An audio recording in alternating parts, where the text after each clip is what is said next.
Hello, everyone.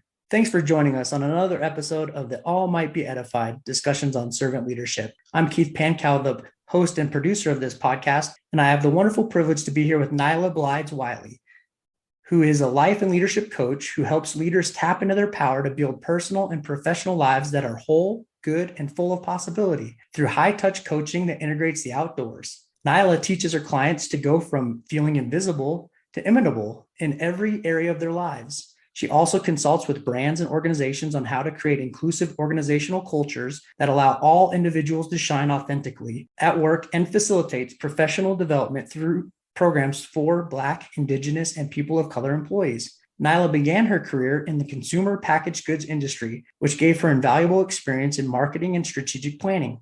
She then went on to start and run a digital marketing agency that focused on creating impactful, inclusive content for lifestyle brands. She earned her master's in communication and leadership studies from Gonzaga University and holds a bachelor's in communication from the University of Southern California. Her work centers on the belief that when we stand in the truth of our authentic selves, we can live and lead in a way that creates real change in our world. When she's not coaching or speaking, you can find her hiking with her husband or playing intense games of hide and go seek with her two tiny kids.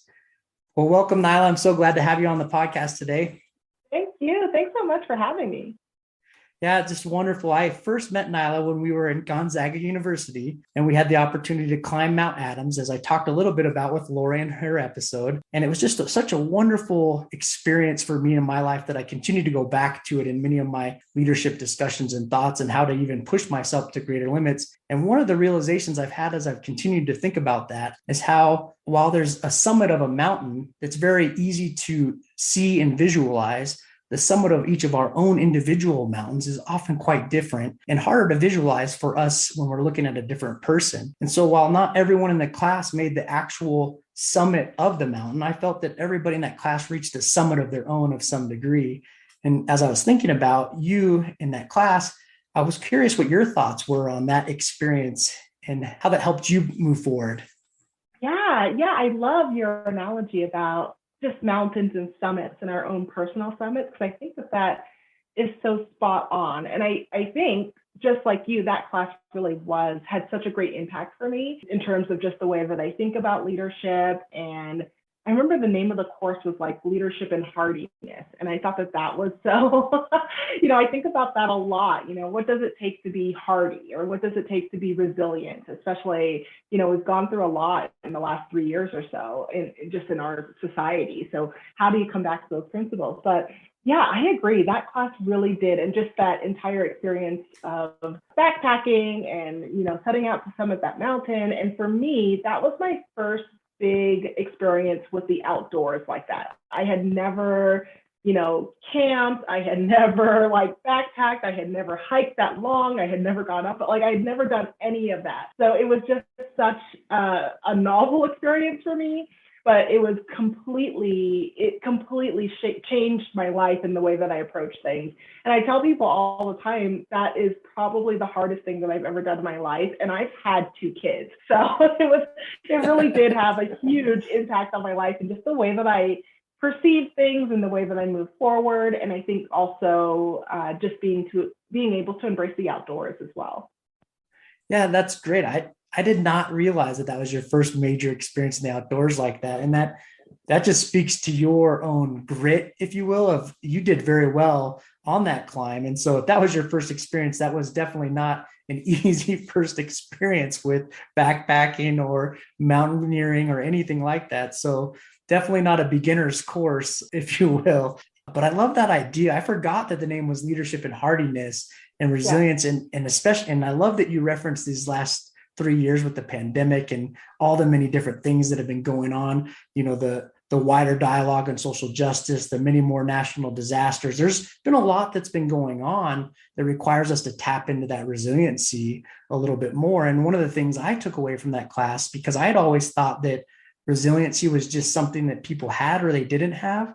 But what I learned in that course is that that's not necessarily true. We can build organizational structures that are more resilient, that invite more resiliency from the people and create a more hardy person. That just really resonated with me. And I've thought a little bit more about that. And so as you've kind of moved forward in your professional life and as you take on this role of coaching and speaking, how do you help people tap into their organizational cultures or their own personal ability to become more resilient and hardy? I think we had a lot of this model to us through the course. And I think a lot of it does come back to just kind of like empathy. So like really being empathetic for everyone and their lived experiences and their different levels of expertise and where they're kind of coming to in the process. And then I think also having that kind of like openness and curiosity for other people. And I think the way that we can foster that is by using that, the empathy, the openness, the curiosity to really help others explore that for themselves. You know, what does grit and hardiness and resilience, what does that mean for me? You know, how can I use my particular set of strengths and my values and, you know, my experiences to be able to facilitate that inside myself? So I think by using a lot of those tactics of like, okay, I'm just going to approach this with a whole heart and with openness and curiosity, I think that can really help to facilitate others in experiencing or exploring, you know, what does that all mean to me and how can I kind of like project this in my own life? Yeah, I really like that. And as you were talking, I was thinking about how Dr. Popa, as soon as we were done climbing, we gathered together and we talked through it. We talked through everybody's challenges and I think that discussion, creating that dialogue is really what opened up my mindset to be able to recognize that getting to the top of the mountain wasn't necessarily the end all be all for the experience. There was a deeper experience occurring in that class that didn't mean that you had to get to the top of the mountain to experience that or to realize that. And that, you know, that dialogue, that showing that empathy and listening to each other as we talked. I don't know if you remember, but we had to do a final project for that class. I really just loved that project that Dr. Popa gave us a lot of freedom to do what we wanted. And I created this PowerPoint presentation with pictures and images because I do like to take photography. I gave a spiritual animal representation of all the people in the class. And I loved it because it helped me think deeper about the experience that all the other people had, and it increased my ability to have empathy for them. And I also had a lot greater appreciation for their experience and not just my own. And that helped me understand that concept of resiliency so much deeper. Yeah, I agree. I really love that the way that they structured the class. I mean, it just had so many different kind of analogies and metaphors to just life or even an organization where we're all coming to it like we were all individuals doing this course and there was like coursework and everything leading up to it. And we didn't know each other except through our little dashboard. And this was, gosh, I don't know, almost 10 years ago. So online learning was not as advanced as it was now. So, you know, we just knew each other from what we were writing each other in our little discussion boards. But I think, you know, what you just hit on where we kind of had to come together, we had to really take into account everybody else's strengths and weaknesses. We had to lend a hand where we could. I think it really was like kind of like a greater, like almost like allegory for just life and especially like organizational culture and how you can create an organization that is hardy, like how you can create an organization that has that empathy. And I think that we were able in our kind of small little class heading up this mountain, able to really exhibit that. I like that. Now you do a ton of work with people in the outdoors now. And I'm curious, was this spurred by that experience at all? Or did that kind of help motivate you to do that? Yeah, and it's so interesting how life just kind of comes full circle like that. Like, so like I said, I was not a very outdoorsy person when I did that. I read the course description and I was like, that sounds amazing. Like, I don't know, something just really spoke to me about it. And I had done like other things. I had, you know, gone hiking and done like small things like that. But that was definitely like the biggest outdoor adventure I've ever had to that point. And I think that it did kind of spark a little bit of something in me. I think it really did show me that I could do hard things. You know, I did have this inner resiliency, this inner grit that I could bring out to do kind of these tough things. And that really started, I think I made a lot of the connections between kind of personal development and leadership development and growth and the outdoors once I moved from Southern California to Salt Lake City, Utah, where I am right now. So once I got here and really started exploring the outdoors and, you know, because it's everywhere here, it's so big. That's such a big part of the Utah culture is the outdoors. So once I was like, okay, I'm going to really embrace this. I'm going to get out. I'm going to, you know, hike. I'm going to ski. I'm going to do all these fun things. I really started just kind of feeling like I was rediscovering parts of myself that I had lost, a long time ago, or had been covered up by, all of the fun stuff in society. And that was what really, I think, made the full connection, where I was like, oh, there actually is kind of a one-to-one connection between, personal growth and professional growth and leadership growth and mindfulness and all of this great stuff that we talk about, and also just reconnecting with the outdoors. So that's what really solidified me in the work that I do right now with Color Outside and my coaching.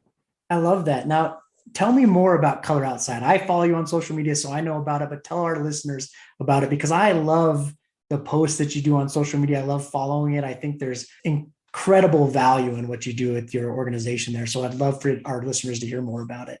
Yeah, so Color Outside is an organization, and it's focused on helping women of color reconnect with their joy through outdoor adventure. So locally, we do all types of in-person events. We go on hikes. Just the other day, a couple of weeks ago, we went snowshoeing together.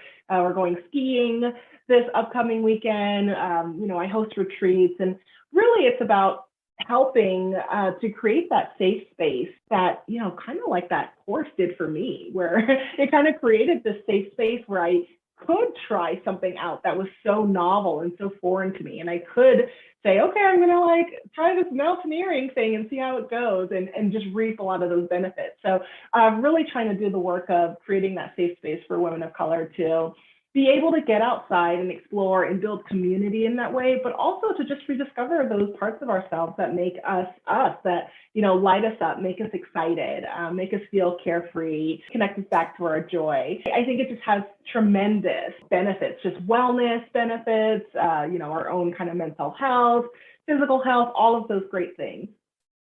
Yeah, I love it. As you were talking, I just now made the connection of how important it is to structure a challenging environment in such a safe manner that you can fail and still feel like you succeeded. And that's just incredible. I think Dr. Popa, like we've talked about, did such a good job of making the course, although you didn't get to the top of the mountain, you didn't fail the course, you still learned. And so I love this idea that you take people out and you create a safe space to expand their horizons and also touch them back to some of their inner things that they may have forgotten. And I was introduced to Ben Beckhart here in Mexico, who has been a CEO of some major companies and helped bring General Mills and grow it in Mexico here. And just a phenomenal guy. He wrote a book, Lead with Character. And that was my most recent episode on the podcast. And when I was first introduced to him by my uncle, we did some meetings introductory to kind of get to know each other. And then we decided he was going to be on my podcast and that he was going to have me on his radio show. And we've been going back and forth to increase he does so much here in Mexico.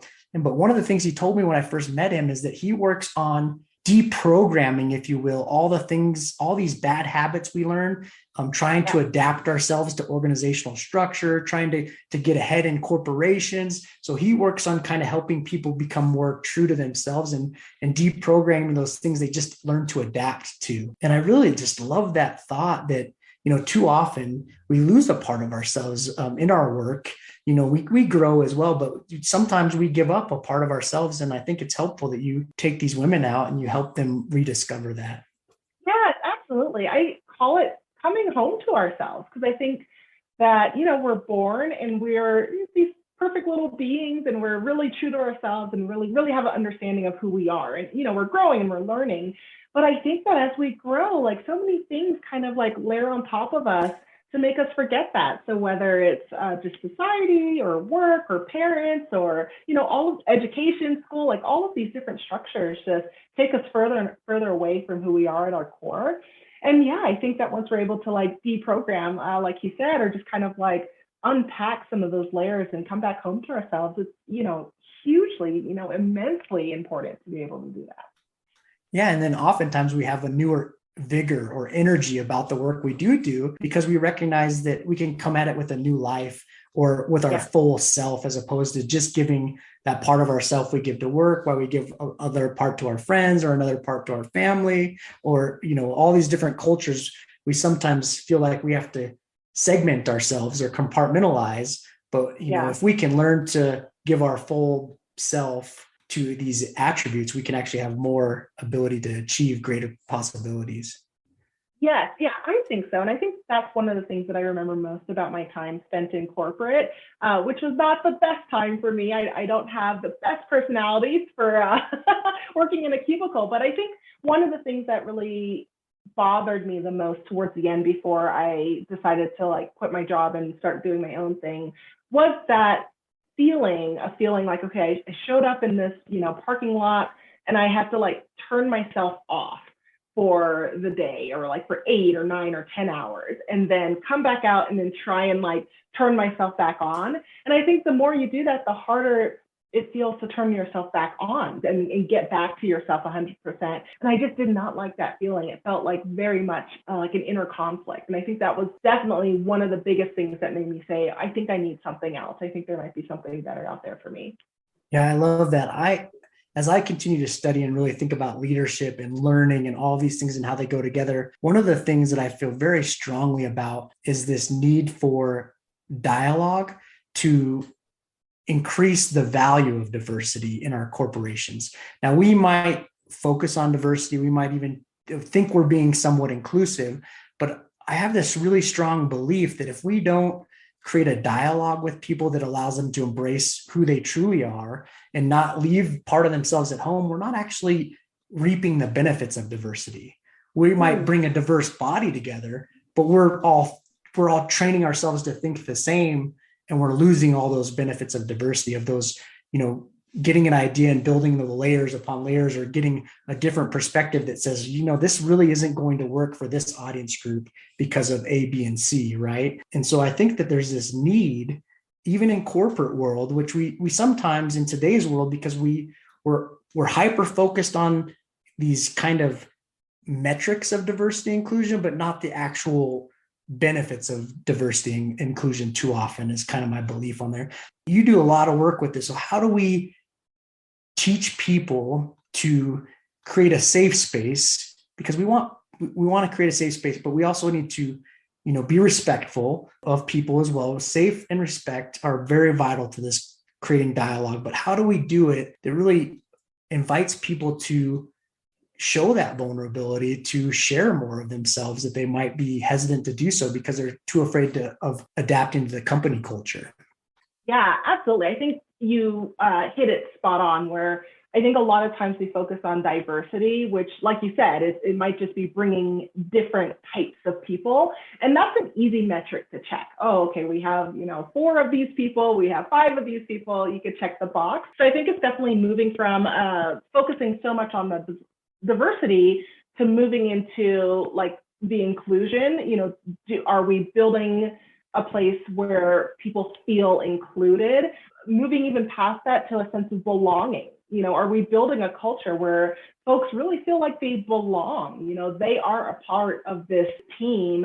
They really feel like they're adding value to the fabric of the culture, and they feel comfortable to do so. So I think that some of the ways that we can make sure that we are allowing our folks to show up and really kind of bring all of themselves is making sure that we're creating that psychological safety to do so. We're all humans, and if we don't feel safe and we kind of have this thing in the back of our heads where it's like, oh, if I do this, or if I say this, or I wear these clothes, or whatever it is, if I show up as my full self, it's going to be dangerous in some way. Maybe it'll cost me my job, maybe it'll cost me a promotion, or maybe I just won't be in the in-group anymore. We won't do it. So I think that that's the first step in making sure that we're allowing our employees or team members to feel really safe to bring their full self to work, is making sure we're creating a psychologically safe place to do that. And I think we can do that by creating a supportive culture that's giving people some autonomy. I think we could also make sure that we're creating a culture that invites that curiosity and also experimentation, even if that's kind of opening us up for more, quote unquote, mistakes, but acknowledging that, like, okay, as people are experimenting more and being more curious, we might make mistakes, but that's part of the process. And I think we also, as leaders, have to model that. So we have to model kind of walking in our own integrity and walking in our own authenticity, and also being a safe space, and also being open and curious, and experimenting and all of that stuff. So I think that that's how, like, you can start to shift the culture towards one maybe where it doesn't feel safe to one where people feel like, oh yeah, this feels safe and I actually belong here. I'm not just, a little check mark on a form. Yeah, that's important. I really like that idea of autonomy too. I think that the more we feel that we're allowed to be out by ourselves or with ourselves, the more we can be ourselves sometimes. Yeah. So I think that's super important. I was thinking even more about this idea about embracing our authentic selves, as you talk about and you focus on. Now, I think it's very hard in the leadership role oftentimes to focus on the authentic selves of the people around you. You have to be very intentional about it with people you do know. And oftentimes you'll get new people or you'll get other people you may not know, or you'll get put in these partnerships or collaboration environments where you might not know the team you're working with at all. So how do you kind of focus on authenticity with people and embracing it? Or what do you do to pull out, authentic behaviors or learn more about people in some of your coaching and leadership roles? So I think, especially with coaching, and even leadership roles, like people are showing up and you don't necessarily know them. It's not someone that you've spent all of this time growing with and learning and kind of knowing the ins and outs. So I think that it's really important as a leader and a coach, and I think that those kind of go hand in hand. I think it's important to be okay with silence and like observing. So I think that a lot of times you do have to take that time to like kind of quietly observe situations and see what's going on. I think that you have to ask like powerful questions that are allowing people to kind of start to tell you things about themselves in really poignant ways. But I think that sometimes as a leader, we have to be okay with, I can take a little bit of a step back here and just observe what's going on and asking some questions so that I can start to inform some of that stuff for me. And I think as a coach, that's a lot of what I do is I ask a lot of questions and, there's a lot of curiosity and, I wonder. And so I think it is about asking really strategic and powerful questions to be able to very quickly find out more about people so that you're able to start allowing them to, step into the work that they need to, or the person that they need to be, the employee that they need to be. The other thing that I think is okay from a leadership standpoint sometimes is to ask people stuff about themselves. So I think that so often we think that we have to come in and know everything. And people always say that, like, oh, well, how will you know? Like I train coaches, so I train people who want to be coaches.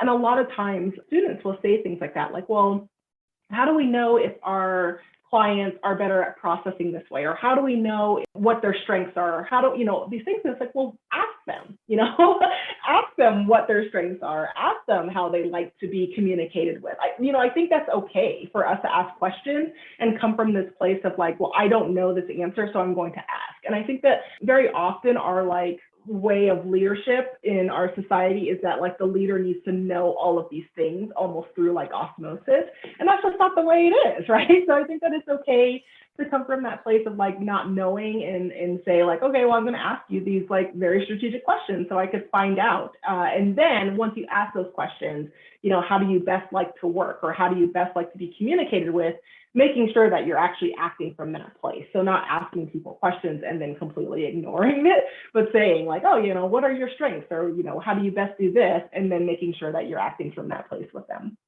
Yeah, I love those comments. And it's so true. You have to listen, but then show you actually heard what they said, right? Yeah. Through application. Sometimes you act like you're listening, but then if you don't show the application, that you lose that credibility even from the start. I learned a principle through coaching crisis management courses. After I got really good at, doing crisis management, I started coaching and doing these courses and training and exercises.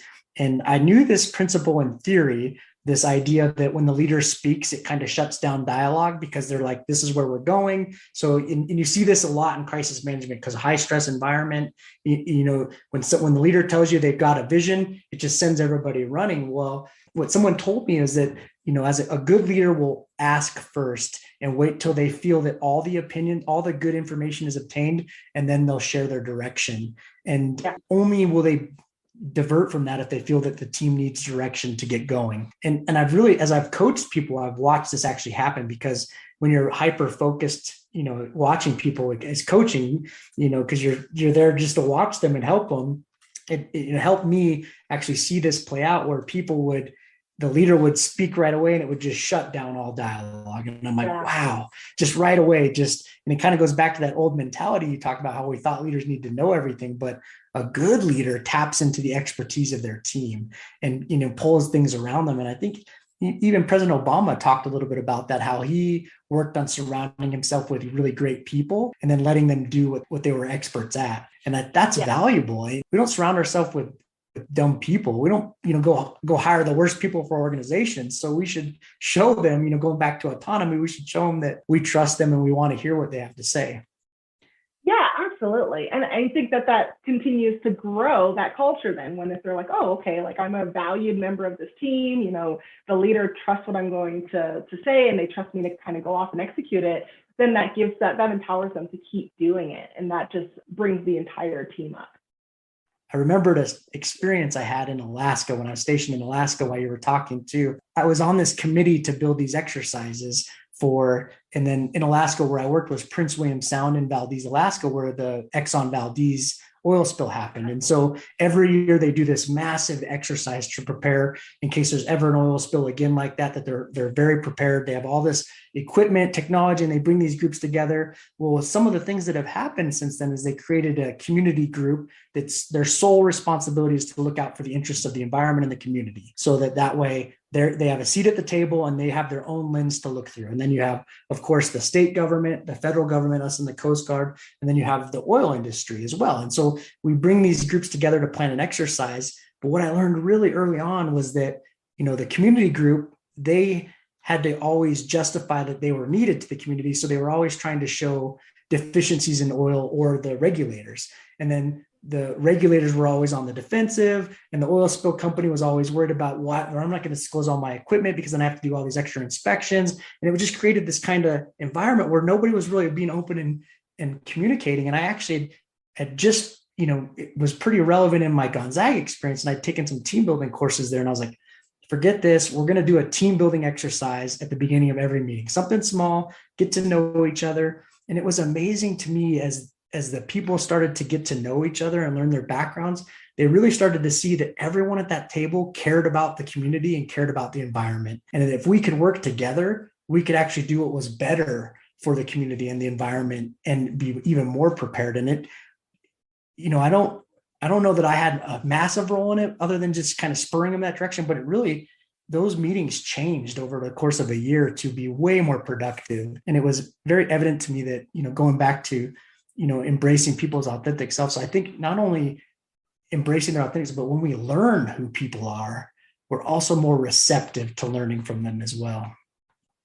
I think that's so true. I mean, we're more receptive to learning from them. And I think then we're also able to see that they very likely have very similar goals that we do, so they're just another human on the other side of the table trying to probably do something similar than that we're trying to do. So I think, like when we're able to learn who people are and who their authentic self is, like, oh, okay, I see myself in that person, and that allows us to work together easier. Yeah, I love it. One thought I really wanted to touch on, so I don't want to get too far in the conversation, take up too much time, because I love to hear your comments and your focus on that. As we were preparing, I was talking to you about how I just recently learned about this concept of intersectionality.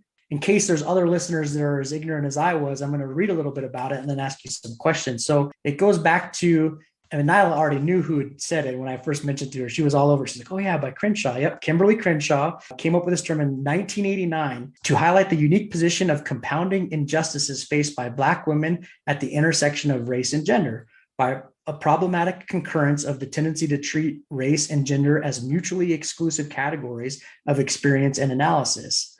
And then further research in 2019, Joseph and Winfield saw the use of intersectionality across academic disciplines as a tool to better understand social phenomenon, identity, and oppression. The term has expanded beyond its focus on Black women to include other areas and races like LGBTQ and others, and class. And reflecting on the term in 2017, Crenshaw advocates for its use as a tool to articulate specific inequities and advocate for intervention. And so, summarizing, it's really when we have African American or Black women and they have both these two minority groups, women are treated separately than men, and oftentimes in an injustice manner or an unequal manner. And then we know that there's been many instances of inequality with African American people and people of color. And so we too often we focus as inequality as a whole, and it doesn't separate these compounding effects of having two areas of inequality, both being a woman and being a person of color. And so I was really impressed by this. And as I was talking to Nailah, I said, I feel like we're becoming more open to have increased dialogue about this. And I really would like to push the envelope to increase even more dialogue about that. And so my biggest question is, what are some thoughts that you have, Nailah, about how we can allow for a more safe space, to create a greater safe space for women of color to truly be their authentic selves? Because we have to acknowledge that for too long, they've been forced to oppress part of themselves to fit into certain cultures. So how do we open them up to participate from their authentic selves to have better dialogue? Because I believe very strongly that they have great things to contribute to our organizations, and we need to do better about pulling those things out of them. Absolutely. I mean, so I think that the interesting thing about intersectionality is that it really does speak to that a lot of times we see a lot of these identities in a silo. So it's like, okay, I'm a Black person, I'm a woman, maybe I'm a part of the LGBTQ community, maybe I have disabilities. And so a lot of times we're seeing these things as a silo when that's not the way life works. You know, you could have someone who has a little bit of all of those things, or they have, you know, a couple of things, and that's what's making things more difficult, or that's why they're facing some of the inequities that they're facing or the injustices that they're facing. So I think, again, it's really important that we make sure that we are approaching people as a whole person, that we're looking at the whole person, and we're looking at all of those lived experiences that are creating the identity that's in front of us. So I think that's probably the first step, honestly, is just being open to that, to say like, okay, everyone has all of these different lived experiences. You know, nobody is just one thing. They're not in just one silo. And then also, none of these groups are a monolith. So just because I'm, we have 3 Black women in a room, doesn't mean that they're all kind of bringing the same thing or the same lived experience or, any of the same stuff to the table. They could have, vastly different experiences, which can completely change their perspective. So I think that that's a really important factor, is to recognize that, like, none of these groups are a monolith, and it's because of these different intersections and because of these different lived experiences. So I think in order to start kind of shifting that narrative, I think it's to continue to challenge ourselves, especially if you're a dominant person. So if you're, a white person or a man, continue to challenge the way that you see things, because nobody thinks about men in that way. Nobody sees, 5 men and say, oh, they must all be the same. Let's just ask Keith for the male opinion, So I think it's kind of challenging ourselves in that way. And if you are kind of one of the dominant groups in the room, to challenge yourself to be like, okay, like, how am I approaching this in a way that's like kind of forcing people to be like a monolith, or forcing them to be a spokesperson for their, whatever their group is. And then I think it's also just making sure, so that means that you need to make sure that if you are really trying to build an inclusive environment, that it includes more of all of these different types of people. So that means that you can't just have one Black woman, because there's no way that she could cover all of these different experiences. So you need to really make sure that you're saying like, well, how can we make sure that we're creating a truly inclusive environment where we have all of these different perspectives, and then they feel safe to talk about their perspectives and to, share, and then as a group, we could come to like the best solution to whatever, issue it is that we're tackling. Yeah, I love those thoughts. Those are just gold. Thanks so much for sharing those.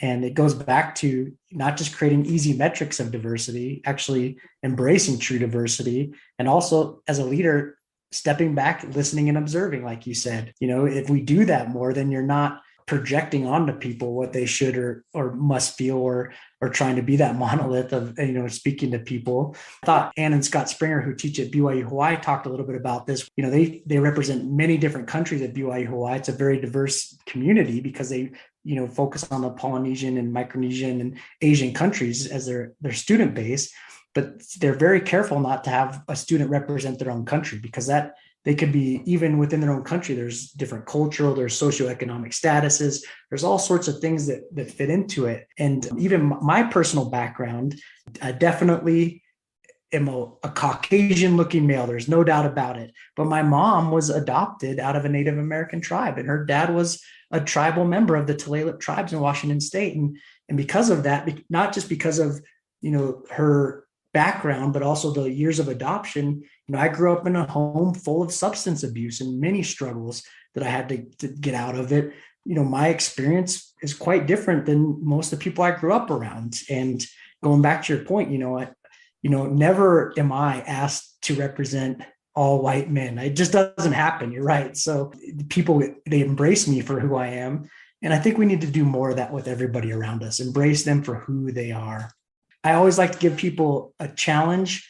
This week, I want to give a twofold challenge, and it kind of goes back to that embracing people for who they are. And so the first step of that, I think Nailah really hit the nail on the head, is that we have to take time to stop and observe the people around you and truly listen to them and ask good questions. They're not speaking, pull some information out of them. But then also, as you do so, make course corrections on how you're going to actually embrace that person on an individual basis. And as you do that, I think you'll find that you'll have a better response from the people around you. All right, well, this has been an amazing conversation. I always like to give the guests the final thoughts. So anything you'd like to leave the listeners with as we close out this episode? Oh my goodness, that's such a nice broad question. I honestly think that it's just really important. I mean, I talk about this so often, but I think it is really important that we're able to, first of all, again, come back home to ourselves and rediscover who we are, and really sit down and ask ourselves sometimes those hard questions, or journal, or get outside, or do whatever it takes for you to kind of start figuring out who that is. Who am I really? And then from there, I think it's also really important that we figure out the ways that we can be ourselves fully at work or at school or wherever we are, just in life, because I think life is too short for us to go through life just feeling like we're constantly suppressing ourselves, or like we're doing that on and off switch all the time. So I think those are my two big notes. And then I think the other thing is, I'm just a big believer that leadership flows in all directions. So you don't have to wait until you achieve a certain place in your company, or until you get a certain amount of degrees, or you're making a certain amount of money. I just really believe that all of us have the ability to be leaders and to really discover who we are, figure out our best way to kind of step into ourselves and lead from that space, and to kind of start small from where we are. So maybe that means that, you're just a different type of leader when it comes to your family or in your personal life, or, even in the role that you have in your job. And then you just continue to build on that. Thanks so much. Some wonderful thoughts. I'm definitely gonna have to listen to this one multiple times. Thanks for joining us. Thanks all of you out there for listening. Please share, subscribe to the podcast. If you know of anybody that you think would be a good guest, please let me know. I'm always open to learning new people and gaining greater leadership perspectives and opportunities. And also the blog is available at www.thatallmightbeedified.com. And thanks again for joining us on another episode of the All Might Be Edified discussions on servant leadership, and have a wonderful day.